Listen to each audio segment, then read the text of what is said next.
Hello नमस्कार मंडळी, welcome back to our channel. So आज आमचा डे 2 आहे श्रीनगरमध्ये आणि आज आम्ही चाललो आहे गुलमर्गला. सो इथे रिसेंटलीच काल खूप पाऊस पडला. आम्ही पूर्ण श्रीनगरचे जे काही गार्डन्स वगैरे आहे ते फिरलो, तर ते थोडं पावसातच झालं. सो त्याच्यामुळे इथे खूप थंडी वाढली आहे आणि आम्ही असं ऐकलं की काल गुलमर्गमध्ये बर्फ पण पडला. सो आता बघू आमचं लक कसं आहे, आज बर्फ पडतो की नाही पडत. सो चला आमच्यासोबत गुलमर्गला. Good morning guys. सो आमचा गुलमर्गचा आउटफिट आजचा असा काही आहे. तर मित्रांनो, आम्ही आता निघालो आहे गुलमर्गसाठी आणि सकाळी 8 वाजताच निघालो आम्ही आत्ता. आणि बाहेर निघाल्यावर पाहत होतो का इकडे पाऊस चालू आहे मस्तपैकी, तर तुम्हाला दाखवते.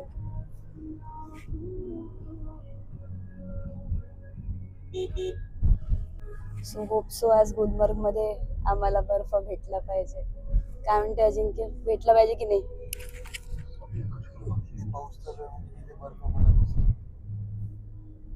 तर गाईज आम्ही आत्ता नाश्ता करायसाठी थांबलो आहे आणि आता मी आई, बाबा आणि आत्याला काहीतरी विचारणार आहे.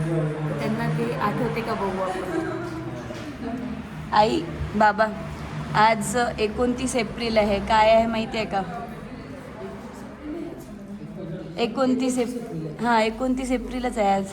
आज काय आहे सांगा बरं बाबा, आज 29 एप्रिल आहे, काय आहे सांगा बरं? काहीच नाही. आज तर छान मुलाचा दिवस आहे. नक्की विसरली?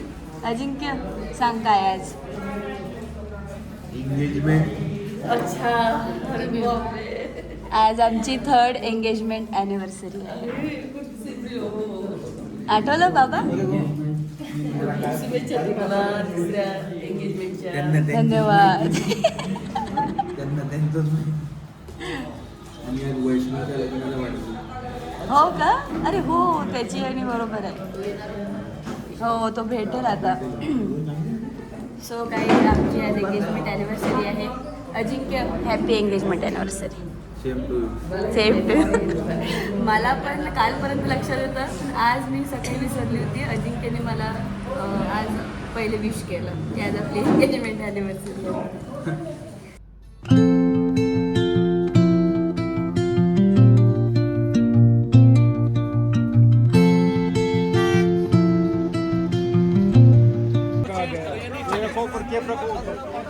मला तर नाही लागणार असं वाटते. माझं याच्यात होऊन जातं.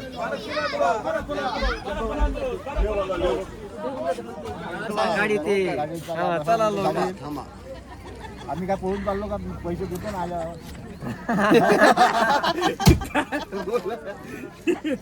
आता पाहिजे नक्की. नाही कळत त्यांना, नाही समज रहा. नहीं आता है विश्वास, आता है विश्वास आता है. नहीं जाएंगे, हमारी गाड़ी खड़ी है यहाँ पे. हाँ नहीं गाड़ी तो जाएगी अभी 12 किलोमीटर और. हाँ हो गया. लेकिन वापस तो आएंगे ना. हाँ गाड़ी देके वापस तो नहीं, आए. यहाँ अभी तो से- आपको और 100 साल यहाँ से जीना ही है. जाना है. अभी आप जाने का मत सोचो, अभी हाँ. वापस ही रहना है. 100 साल और जीना है. इधर से आने का ही है ना वापस. नहीं होएगा मेरे. खुश रहो, आप भी खुश, हम भी खुश. Be happy. सो आमचं शूज आणि जॅकेट घेऊन झालं आहे.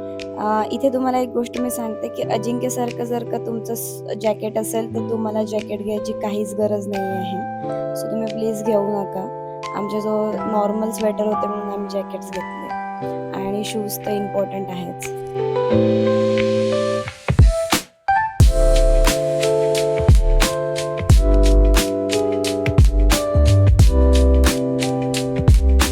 तर गाईज आम्ही आत्ता पोचलो आहे गुलमर्गला आणि इथे आम्ही आता गंडोल्याला पोचलो आहे.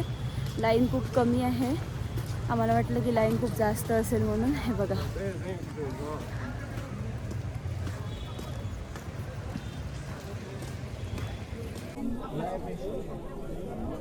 अरे अंदर है डायरेक्ट, ज़्यादा लाइन नहीं थी. बस 5 मिनट में हमारा टिकट चेक हो जाएगा. मित्रांनो किती गर्दी आहे बघा. आम्ही थोडं लेट झालो पण ठीक आहे, 2च लाईन राहिलेल्या आहे. त्याच्यानंतर मग आपलं आहेच रोपवे मस्तपैकी. पण गर्दी खूप वाढली. आम्ही आलो आणि गर्दी एकदम एक्स्ट्रीम वाढली आहे. फक्त ना इथे येताना एक लक्षात ठेवा सगळ्यांनी, की खाली आम्ही आता वर आलो आहे, खाली जेव्हा लाईन लागते ना तेव्हा इथे लोक खूप मधात घुसतात.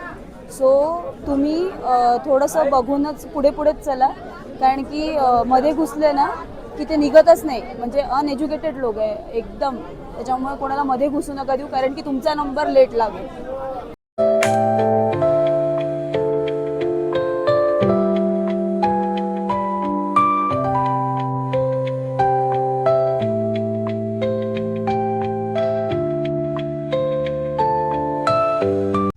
तर मित्रांनो आम्ही बसलो आहे आता रोपवे मध्ये. हे बघा बाबा, चिंक्य, आई. कसं वाटत आहे? मस्त.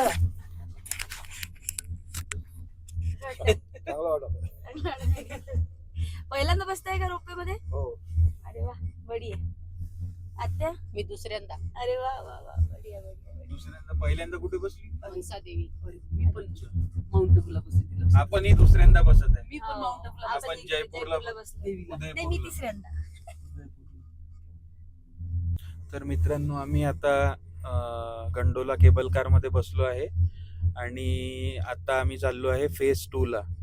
आणि गंडोला केबल कार हे वर्ल्ड मध्ये सगळ्यात हायेस्ट केबल कार आहे, हायेस्ट याच्यावर जाणार.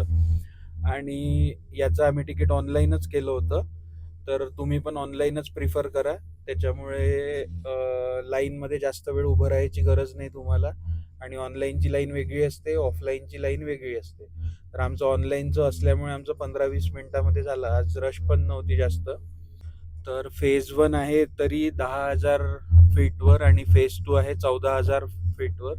तर हे फेज 1 ला पण घेऊन जातं आणि फेज 2 ला पण आपण दोन्ही हे बघू शकतो. आणि याची ऑनलाईन याची बुकिंगची लिंक मी डिस्क्रिप्शन बॉक्समध्ये दिली आहे खाली, ती तुम्ही चेक करू शकता. आणि आता मागे व्ह्यू बघा तुम्ही.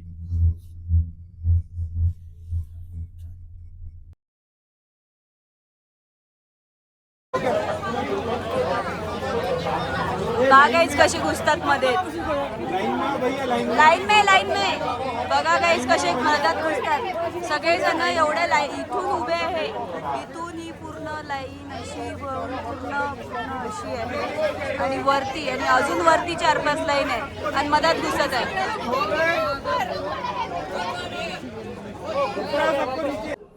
हे बघा मित्रांनो किती गर्दी आहे. जवळपास इथल्या इथे 4 लाईन. आम्ही आता आतमध्ये आलो. 1 2 3 4 5 6 लाईन आहे.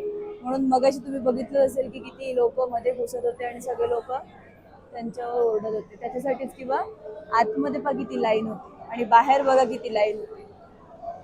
आणि हे जे लोकांना जे घुसवतात ते काही नाही, ते लोक गाईड लोक आहे, तेच मधात घुसवतात.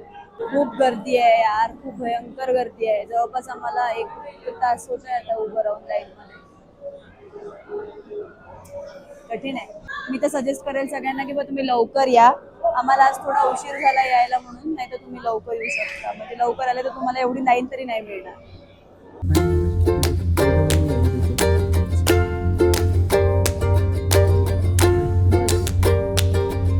बाबा, आपण स्वर्गात चाललो. कसं वाटत आहे?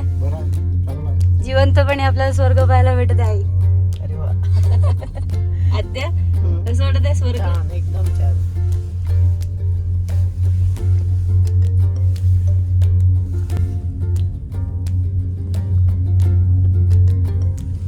कसं वाटत आहे अजिंक्य? मस्त.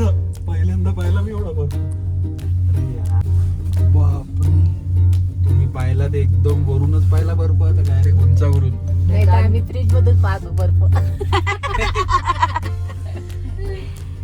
Welcome to Kashmir guys.